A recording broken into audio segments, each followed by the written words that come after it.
Eu não sei se você é inscrito aqui no canal, ou se esse vídeo chegou de outra maneira a você, mas eu não tenho dúvidas de que esse vídeo chegou com muitos outros, e que provavelmente depois de me ver aqui, você vai ver outros vídeos. A gente está o tempo inteiro exposto a muita e muita e muita informação, a muito conteúdo. Mas essa exposição gigante, e que a humanidade nunca experimentou antes, nos traz muitos ruídos, mas provavelmente não estimule o pensamento. Eu estava refletindo sobre isso agora, eu escrevi um texto. Eu vou ler esse texto e eu vou compartilhando e vou comentando contigo essa ideia que eu quero trazer aqui. E que justamente começa falando sobre isso. Que nos últimos 20 anos a humanidade ganhou infinitas possibilidades de comunicação. E essas possibilidades de comunicação se multiplicam. Né? Todo dia tem uma nova rede, tem uma nova ferramenta, tem uma nova tecnologia nos dando voz. Tem gente como Humberto Eco que fazia críticas dizendo que dando voz a idiotas. Eu acho bom, eu não penso isso como um problema. Eu gosto que as pessoas tenham muitas possibilidades de falar. Essa democracia de comunicação é linda. Nem esse canal, nem essa possibilidade de a gente estar aqui existiria há 20 anos, né? É como se uma janela tivesse sido aberta e por ela todos gritam o que antes mantinham restrito ao cubículo sem aberturas. E o cubículo vedado por ideias impostas, por pensamentos impostos, e agora a janela se abriu. Então gritam os loucos e gritam os sábios. Gritam os que têm algo a dizer e gritam os que não têm nada a dizer. Eu não vou tentar aqui especular quem é a maioria ou não, mas a gente sabe que geralmente as maiorias são compostas de gente que não tem muito o que dizer. De qualquer maneira, é claro que toda revolução tecnológica rapidamente é apropriada pelo espírito do consumo, o consumismo, que é a grande religião dos nossos dias. E o consumismo vai se apressar em tornar aquela novidade num ativo que gere muito lucro. E é o que acontece nas redes sociais, por exemplo. Aliás, o Google aqui no Brasil hoje fatura muito mais do que a Globo, que até 20 ou 15 anos, ou menos até, era imbatível em matéria de faturamento. As empresas de televisão, de rádio, de jornal, todas elas ou entram numa grande crise ou se adaptam. Não dá mais para ficar como sempre foi. Não dá mais para se movimentar como sempre se movimentaram. Porque agora a concorrência é enorme. O menino no quarto dele, gravando no celular, concorre com a grande TV, com os profissionais, com todo o aporte de recursos, enfim. Isso, na minha opinião, é subversivo, mas ao mesmo tempo é lindo. De qualquer maneira, as empresas de comunicação, como eu estava dizendo, os bancos, a publicidade, os políticos, os religiosos, estão entre os poderes que necessariamente precisam das massas. Aliás, a crise da comunicação é porque a massa foi fragmentada. Hoje não há mais um veículo propriamente de massa. As massas se diluíram. Eu li recentemente que o índice de audiência de televisão nos Estados Unidos só cresce entre o público superior a 65 anos. E eu acho que aqui no Brasil não é muito diferente. Mas a massa não pensa. A massa é massa, a gente já falou sobre isso aqui. A massa não pensa, mas a massa fala. E fala muito. E a somatória de falas vira ruído. Eu tenho um vídeo aqui que fala sobre a mentira e a verdade. A verdade talvez seja um silêncio e a mentira seja o ruído. Muitas ideias, muitos ruídos e pouco a dizer. Quanto mais a gente se distrai com os ruídos, mais raivosos, mais territoriais e menos abertos ao pensamento como efeito colateral e paradoxal até a somatória de falas. Quanto mais ruídos, menos abertos ao pensamento nós ficamos por uma razão. Ruídos de mais, ideias de menos, ainda que esteticamente inovações sem dúvida alguma aconteçam.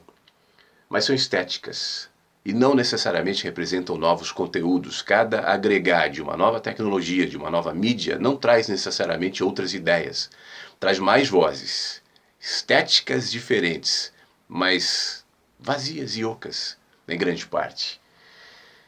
Para quem quiser desenvolver ideias e se aprofundar nas ideias, É fundamental deixar de se impressionar com as gritarias que são incentivadas o tempo inteiro.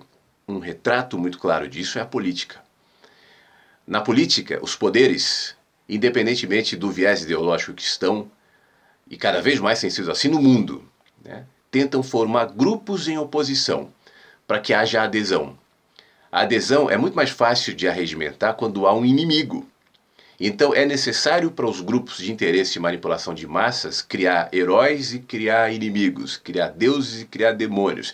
Esse princípio sempre existiu, mas hoje em dia, com a ajuda da tecnologia e das comunicações, isso vai se exacerbando, nos dando a impressão de que tratar de ideias é tratar de duelos, é tratar de guerras. A verdade, aliás, para quem quiser se aprofundar nas ideias, é fundamental deixar de se impressionar com as gritarias e com calma enxergar, e isso é fundamental, e é algo que eu tento sempre trazer aqui nos meus vídeos, enxergar o espírito que está motivando as guerras. Não são as palavras, não é a estética, não é aquilo que se coloca no outdoor como um novo pensamento, mas é aquilo que os motiva, porque se você enxergar com atenção, esse espírito que motiva os ruídos e as gritarias tem uma profunda ligação com os movimentos instintivos e rudimentares que sempre fizeram parte de nossa convivência animal, desde os primeiros Homo sapiens, nas cavernas, provavelmente, obviamente, usando as linguagens próprias de cada tempo, eram expressões da nossa sede de poder, da nossa marcação de território, bem animal, bem instintivo e especialmente do nosso medo. Não importa que recursos de oratória o medo use, não importa que recursos estéticos, ou abre aspas, filosóficos, o medo se alimente. De qualquer maneira, ainda que haja uma inovação nesses recursos estéticos, aquilo que alimenta aquela fala, aquele conteúdo, continua sendo o medo. E a verdade tão buscada por todas as eras e por todos os povos, provavelmente não vai ser encontrada como não tem sido, apesar dos recursos de tecnologia, na somatória de ruídos e de ideias, mas na capacidade que começa no indivíduo de se aquietar e de desenvolver uma linguagem superior. Eu não estou tentando aqui impregnar nesse superior um selo moral, mas no sentido de que não se apoie nos recursos retóricos apenas, mas que principalmente seja conectada a atitudes e olhares e percepções diárias de humildade. E essa humildade é baseada no princípio que basta você olhar e perceber de que ainda estamos aprendendo, de que não sabemos nada, né? E que se toda nova ideia, nova proposta, novo sistema, nova regra que vá surgindo, sempre é passível de aprimoramento, de evolução e de contradição, inclusive. Sempre que uma ideia se coloca, naturalmente, ao se colocar uma ideia, ela está exposta a ser contradita, e isso não necessariamente é um mal, mas pode ser um recurso de expandi-la, de melhorá-la, sempre. Não existem ideias absolutas, verdades em que eu, fragmentado como sou, possa proclamar como autêntica e intocável. Se em algum lugar do universo ou da existência houver alguma verdade absoluta, ela não pode ser percebida por mentes fragmentadas pelo tempo, pelo espaço e pela experiência em evolução que cada um de nós estamos submetidos, e por isso mesmo cada um de nós é um ser em evolução, não completo. E por isso mesmo tudo que sai de nós é fragmentado. Por isso, aprenderá com humildade, solidariedade e entendimento expandido sobre a experiência humana aqui na Terra. Não vai se apoiar apenas em evidências científicas, por saber que a ciência também é uma linguagem em evolução restrita, mas ainda assim aprenderá e evoluirá com seus movimentos e descobertas, mas não ciência como dogma absoluto, como muitas vezes acontece. Mas repito, isso não é espaço para dar possibilidade a discursos e ciências loucas e alternativas. Enfim, o que a ciência já nos apresentou e nos trouxe até aqui é lindo, é lindo. Tem muita coisa que ainda vai melhorar, ainda vai evoluir, e é esse espírito, esse entendimento que movimenta a ciência não como um produto acabado, mas como um tatear no escuro, eterno, enquanto a gente estiver aqui a desenvolvendo. Não reclamará nenhuma religião como superior por entender que a espiritualidade é apenas uma tentativa de expressar o mistério que nos cerca e nos habita. E por isso mesmo, nunca vai traduzir a contento aquilo que é incognoscível e não cabe em nossa mente.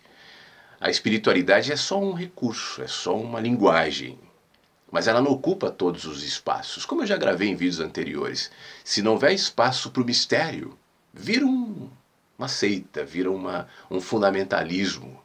E o mundo só fica mais feio com o desdobramento de tantas ideias fundamentalistas travestidas de religião ou de espiritualidade. E que vai se projetar em atitudes, né, cotidianas menores, preconceituosas, pequenas, que não melhoram os homens e mulheres, mas que os pioram. Valorizará a experiência política como atos cotidianos que objetivam o bem-estar comum, enxergando os seus representantes políticos apenas como isso, representantes, porta-vozes de um anseio maior do que eles, não como condutores messiânicos para uma terra prometida, mas como gente que recebeu a procuração de anseios maiores que estão na sociedade e não nos seus representantes. E nunca serão encarados como ungidos incontestáveis de Deus. Nem os políticos e nem ninguém. Ninguém merece essa chancela, porque esse poder perverte. O ser humano que flerta e que busca o poder absoluto certamente se corrompeu ou se corromperá nesse caminho, porque em nós nada absoluto cabe, como eu dizia há pouco, inclusive o poder. Seja lá como vier esse poder, o poder absoluto sempre corrompe, sempre corrompe. Vai tentar valorizar o sentir tanto quanto o pensar. Atentos para a multiplicidade de comunicação que não vem apenas das tecnologias, mas vem do corpo, vem da natureza, vem dos animais e, em última análise, vem da rica experiência que nós estamos tendo de compartilharmos um pequeno planeta num universo infinito. Isso já é muita coisa. E essa experiência está sendo compartilhada de geração em geração, por cada erro e por cada acerto. De cada indivíduo que passou, passa e passará pela Terra, mas ela ainda é incompleta. E ela ainda está em construção, e ela ainda está em movimento. E a história ainda está aberta. Nesse ambiente de hipercomunicação, onde a era da pós-verdade assume o imenso poder das narrativas ocas, tendenciosas, manipuladoras de massas, onde as pessoas buscam muito mais a narrativa do que o fato ali, é preciso mesmo, e urgente eu diria, que nós deixemos de nos seduzir pelas muitas vozes, os ruídos, e humildemente retomemos a consciência de que em matéria de desenvolvimento e sabedoria continuamos e continuaremos, que bom, apenas sempre, como meros aprendizes. E que bom a gente poder, de um jeito ou de outro, se compartilhar. Fique bem.